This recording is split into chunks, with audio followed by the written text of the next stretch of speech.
പ്രിയസഖി ഭാഗം 6.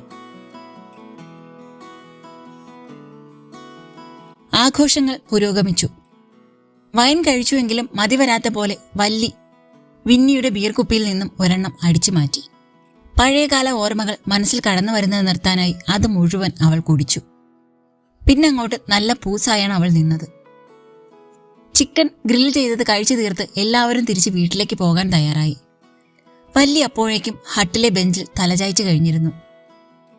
അത് കണ്ട് കിച്ചു അവളെ എടുക്കാനായി വന്നെങ്കിലും അതിന് സമ്മതിക്കാതെ വിന്നി അവളെ എടുത്ത് തോളിലിട്ടു. ബാക്കിയുള്ളവർ ഓരോരുത്തരായി വീടുകളിലേക്ക് മടങ്ങി. അന്നും ദച്ചു വല്ലിയുടെ കൂടെ തന്നെ പോയി. റൂമിൽ കിടത്തിയ വല്ലി പിച്ചുമ്പയും പറയാൻ തുടങ്ങി. ഒപ്പം ഛർദ്ദിക്കണമെന്ന് പറഞ്ഞു. വിന്നി അവളെ ബാത്റൂമിൽ കൊണ്ടുപോയി നിർത്തി. ഒരുവിധം കഴിഞ്ഞപ്പോൾ അവളെ ഷവറിന്റെ ചോട്ടിലിരുത്തി. മേരി അങ്ങോട്ട് വന്നു. അവളെ കുളിപ്പിച്ചു തോർത്തി. ദച്ചു അവളുടെ ഉടുപ്പ് മാറാൻ അവളെ സഹായിച്ചു. പറ്റാത്ത പണിക്ക് പോയത് എന്തിനാ കൊച്ചു? മേരി പുറത്തിറങ്ങിയപ്പോൾ ദച്ചു വാതിൽ കുറ്റിയിട്ട് ചോദിച്ചു. എടി, എന്റെ കിച്ചനെ അവള് കെട്ടിപ്പിടിച്ചപ്പോ എനിക്ക് സഹിച്ചില്ല. അതാ ഞാൻ. ആരുടെ കിച്ചൻ? ഒന്നുകൂടെ പറഞ്ഞേ. അത് വല്ലി കണ്ണടച്ചു. ഡി പറഞ്ഞേ, ആരുടെ കിച്ചനാണെന്ന്? നീ പോടി, നിനക്കൊന്നും അറിയാത്ത പോലെ. എടി, സത്യായും നിനക്കിപ്പോഴും കിച്ചന് ഇഷ്ടാണോ? എന്നിട്ടാണോ നീ? ദച്ചു വല്ലിയെ കെട്ടിപ്പിടിച്ചു. ജോണും പ്രസാദും ഏതാണ്ട് ഒരേ സമയത്ത് വിവാഹിതരായവരാണ്. ഒരുമിച്ച് കളിച്ചു വളർന്ന ചങ്ങാതിമാർ. പല ബിസിനസ്സിലും രണ്ടുപേരും കൈകടത്തിയെങ്കിലും ഒന്നും അങ്ങ് ശരിയായില്ല. പിന്നെ അവർ ഒരുമിച്ച് ഒരു സ്ഥാപനം തുടങ്ങി, ഒരു കൺസ്ട്രക്ഷൻ കമ്പനി. അതിന് JP കൺസ്ട്രക്ഷൻ എന്ന പേരും ഇട്ടു. രണ്ടുപേരും കഠിനമായി തന്നെ കമ്പനിക്ക് വേണ്ടി പ്രയത്നിച്ചു. കമ്പനി വളർന്നു. ഭാര്യമാർ അവരെ സഹായിക്കാൻ ബേക്കറി പലഹാരങ്ങൾ ഉണ്ടാക്കുന്ന ഒരു ചെറുകിട സ്ഥാപനം തുടങ്ങി.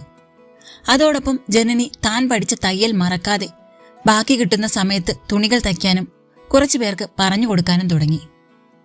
നാളുകൾ കഴിയുന്തോറും കമ്പനിയിലേക്ക് ജോലിക്കാർ കൂടുകയും അവർ മേൽനോട്ടം മതിയെന്ന അവസ്ഥയിലേക്കും എത്തി. ആ സമയത്താണ് മേരി ഗർഭിണിയാണെന്നറിയുന്നത്. ജനനി അവൾക്ക് റെസ്റ്റ് പറഞ്ഞു. 1 മാസത്തിൽ ജനനിയും ഗർഭിണിയായതോടെ മേൽനോട്ടം നടത്താനും 2 സ്ഥാപനങ്ങളിലും ആളെ വെച്ചു. എന്നാലും ജോണും പ്രസാദും ഇടയ്ക്കിടെ അവിടെ വന്നുപോയി.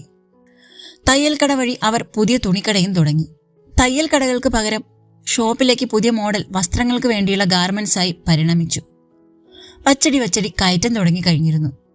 ഭാര്യമാർ 2 പേരും മാസവ്യത്യാസത്തിൽ പ്രസവിച്ച് അവരുടെ വീടുകളിലേക്ക് പോയി. അപ്പോഴേക്കും കൺസ്ട്രക്ഷൻ ബിസിനസ്സിൽ നിന്നും അവർക്ക് ഫിനാൻസിലും എക്സ്പോർട്ടിലും കൈവച്ച് JP ഗ്രൂപ്പായി മാറി തുടങ്ങിയിരുന്നു. 2 ആൺമക്കളും പഠിക്കുന്ന സ്കൂളിൽ നിന്നും ഷെയറുകൾ JP ഗ്രൂപ്പ് സ്വന്തമാക്കി. വീണ്ടും ഭാര്യമാർ ഗർഭിണിയായി.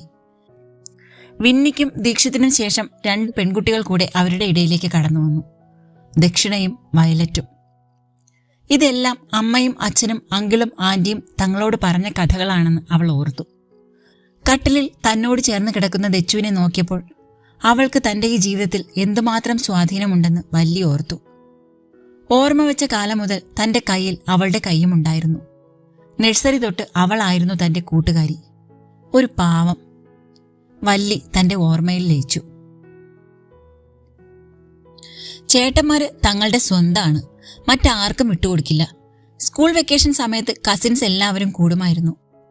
അന്നേരമെല്ലാം തങ്ങളെ നിയന്ത്രിച്ചു കൊണ്ടുപോയത് വീണ ചേച്ചിയാണ്. ഏറ്റവും മൂത്ത തലതെറിച്ച സാധനം.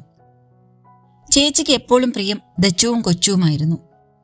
അതുകൊണ്ട് തന്നെ എന്ത് കിട്ടിയാലും അതിലൊരു പങ്ക് അവർക്കുമുണ്ട്. അതിൽ ബാക്കിയുള്ളവർക്ക് അമർഷമുണ്ടെങ്കിലും ചേച്ചിയെ പേടിച്ച് ആരും തുറന്നു പറയാറില്ല. അവധികൾ വന്നും പോയുയിരുന്നു. സ്കൂളുള്ള സമയത്ത് കൂടെ കൂടുന്നത് 4 ഏട്ടന്മാരും, അതായത് വിന്നിച്ചൻ, കിച്ചൻ, മഹി, അനുചേട്ടൻ, പിന്നെ ഞങ്ങൾ 2 പേരുമാണ്. തലയിലും താഴെയും വെക്കാതെ അവർ 2 പേരെയും കൈവെള്ളയിൽ കൊണ്ടു നടന്ന കാലം ഓർത്തപ്പോൾ ചുണ്ടിലൊരു പുഞ്ചിരി വിടർന്നു.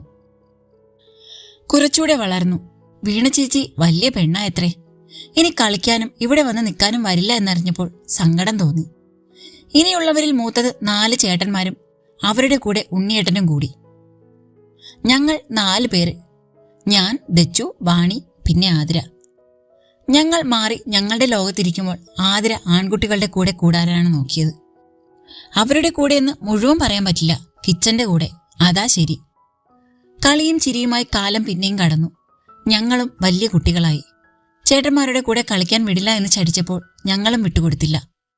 അത്തവണ 9ലെ വെക്കേഷനായിരുന്നു. ഇത്തവണ എല്ലാവരും കൂടെ പോയത് കിച്ചന്റെയും ദച്ചുവിന്റെയും അച്ഛന്റെ തറവാട്ടിലേക്കാണ്. അതുകൊണ്ട് എല്ലാവരും അങ്ങോട്ട് കൂടി. വീണ ചേച്ചി അപ്പോഴേക്കും കോളേജ് വിദ്യാഭ്യാസം തുടങ്ങിയിരുന്നു. ചേട്ടന്മാർ +1. ആ വെക്കേഷൻ സമയത്താണ് മനസ്സിൽ തോന്നിയ പ്രണയം തിരിച്ചറിഞ്ഞത്. കൂട്ടത്തിലെ ആൺകുട്ടികൾ കുളിക്കാനും നീന്താനുമായി തറവാട്ടിലെ കുളത്തിൽ ഇറങ്ങിയ സമയം എല്ലാം നോക്കിക്കണ്ട് ഞങ്ങൾ 5 പെൺകുട്ടികൾക്ക് കരയ്ക്കിരിക്കുന്നുണ്ടായിരുന്നു. നഗരത്തിൽ ജീവിച്ചിരുന്ന ഞങ്ങൾക്ക് നീന്തി കുളിക്കാൻ ഇഷ്ടം തോന്നി. പക്ഷേ നീന്തലറിയില്ലല്ലോ. കൊച്ചു, ഞാൻ ഇറങ്ങി നീന്തട്ടെ? ദച്ചു വെല്ലുവിളിച്ചു. എന്നിട്ട് വേണം ഒരു അടിപൊളി വെക്കേഷൻ മരണ വീട്ടിൽ തീർക്കാൻ. അല്ല വീണേച്ചി, ചേച്ചിക്ക് നീന്തൽ അറിയൂലേ? ഞങ്ങളെ പഠിപ്പിക്കാവോ? നീന്തൽ അറിയാം, പക്ഷെ പഠിപ്പിക്കാൻ എനിക്കറിയില്ല. അതൊക്കെ അങ്ങ് പഠിക്കണം. വീണ അവിടുന്ന് മുങ്ങി. വാണി, നിനക്കും അറിയില്ലേ? ഇല്ലടാ, എനിക്കറിയില്ല. പിന്നെ വിന്നിച്ചന്റെ പിറകെ കൂടി ഒന്ന് പഠിപ്പിച്ചു തരാമോ എന്ന് ചോദിച്ചു. ഇച്ചൻ എല്ലാരും ഉണ്ടെന്ന് കേട്ടപ്പോൾ പഠിപ്പിച്ചു തരാമെന്ന് വാക്കും പറഞ്ഞു. അന്ന് എല്ലാരും കുളി കഴിഞ്ഞ് കയറിയപ്പോൾ കുളത്തിൽ കാല് നനയ്ക്കാൻ ഇറങ്ങിയതായിരുന്നു. പുറകിൽ നിന്നും വന്ന ഒരു കൈ കുളത്തിലേക്ക് തള്ളിയിടുമ്പോൾ എനിക്ക് നീന്തൽ അറിയില്ല എന്ന് വിളിച്ചു പറഞ്ഞതുമാണ്. എന്നാൽ കരയിൽ നിന്ന് ഉണ്ണിയേട്ടൻ നീന്തൽ അറിയാമെന്ന് കരുതി പഠിച്ചിട്ട് കയറി വന്നാൽ മതി എന്ന് പറഞ്ഞ് തിരിച്ചു നടക്കുമ്പോൾ ഞാൻ വെള്ളത്തിൽ കൈകാലിട്ടടിക്കുകയായിരുന്നു. ഇനി ഒരു ജീവിതവും ജീവനും ബാക്കിയില്ല എന്നോർത്ത് വെള്ളത്തിനടിയിൽ വെച്ച് കണ്ണടയുമ്പോൾ കണ്ടു തന്റെ നേർക്ക് നീണ്ടുവരുന്ന ഒരു കൈ. ആ കൈകൾ എന്റെ മുടിയിൽ പിടിച്ച് പൊക്കിയെടുത്തു. മോളെ, കൊച്ചു, കണ്ണു തുറക്ക്. നിറഞ്ഞ കണ്ണുകളും കരയുന്ന ശബ്ദവും മങ്ങിയ കണ്ണിൽ കാണുന്നുണ്ടായിരുന്നു. കണ്ണു തുറക്കുമ്പോൾ അരികത്ത് ഇച്ചനുണ്ടായിരുന്നു. ആശുപത്രിയാണെന്ന് കണ്ടപ്പോൾ മനസ്സിലായി. കയ്യിൽ ട്രിപ്പിട്ടിട്ടുണ്ട്. ഉണർന്നോ? സമാധാനമായി. അമ്മച്ചി വിളിച്ച് പറയാത്തതൊന്നുമില്ല. അവരിപ്പോ ഇങ്ങ് വരും. ഇനി നമ്മളെ എങ്ങും വിടില്ല.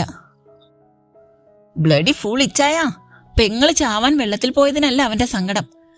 ഇനി എങ്ങും വിടില്ലാത്തതാണത്രേ. ഞാനിവിടെ നിന്ന് എഴുന്നേക്കട്ടെ, ദുഷ്ടാ. അത് കേട്ട് ഇച്ചൻ ചിരിച്ചതേ ഉള്ളൂ.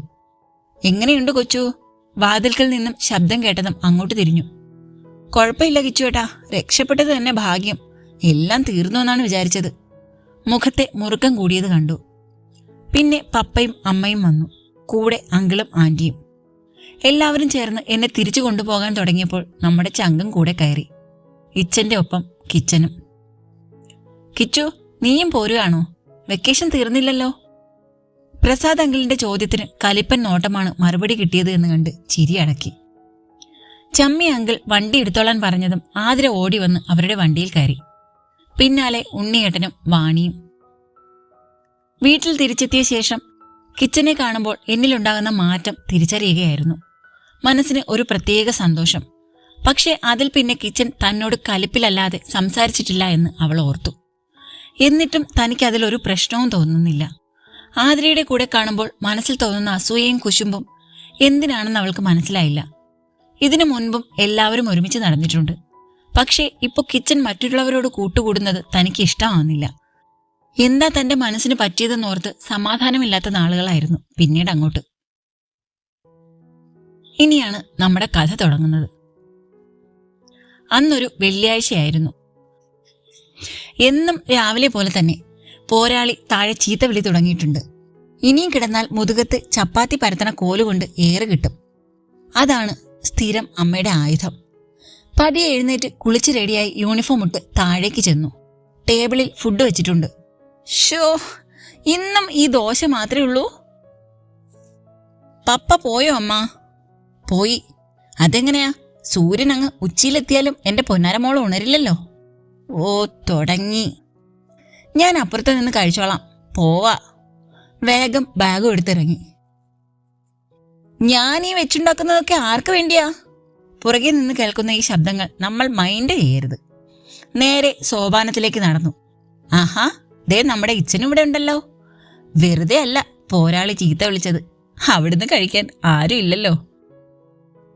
ജാനി ആന്റി, എന്നതാ ഉള്ളേ? വാ, നിനക്ക് ഏറ്റവും ഇഷ്ടപ്പെട്ട സാധന. ഞാനിപ്പോ പറഞ്ഞതേ ഉള്ളൂ, മോളെ കണ്ടില്ലല്ലോ എന്ന്. പുട്ടും കടലയും എന്റെ വീക്ക്നെസ് ആണ്. കഴിക്കുന്നതിന്റെ ഇടയിൽ ഇടം കണ്ടിട്ട് നമ്മുടെ പ്രസ്ഥാനത്തെ ഒന്നിനെ കഴിക്കുന്നതിൻ്റെ ഇടയിൽ ഇടം കണ്ടിട്ട് നമ്മുടെ പ്രസ്ഥാനത്തിലേക്കൊന്ന് നോക്കി. ഒന്നും മിണ്ടാതെ കഴിക്കുകയാണ്. ഗൗരവം.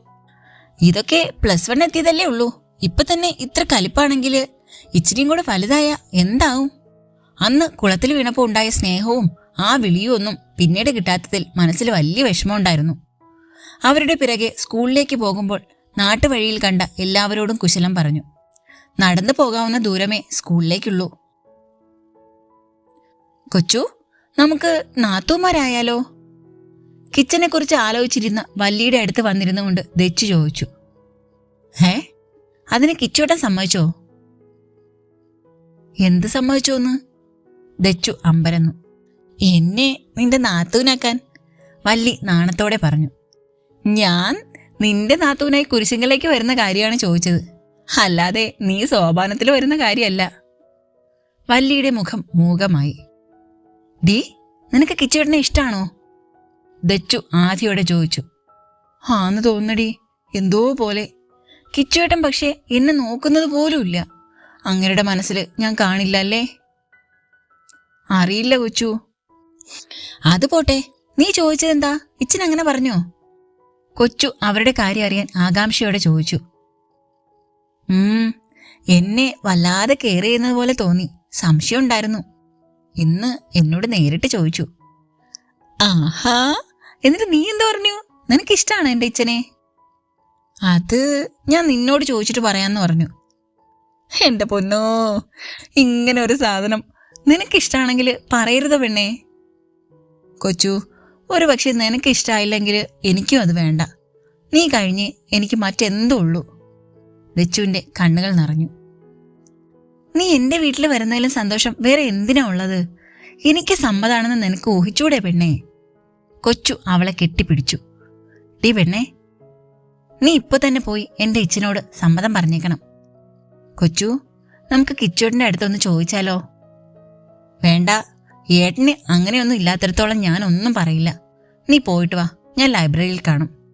അതും പറഞ്ഞ് വല്ലി ലൈബ്രറിയിലേക്ക് നീങ്ങി. കൊച്ചു, ദച്ചുവിന്റെ കാര്യം. ഇച്ചായ, എനിക്കവള് എന്റെ പ്രാണനാണ്. ഒരു കാര്യം മാത്രമേ ഇച്ചിനോട് എനിക്ക് പറയാനുള്ളൂ. അവളെ വേദനിപ്പിക്കരുത്.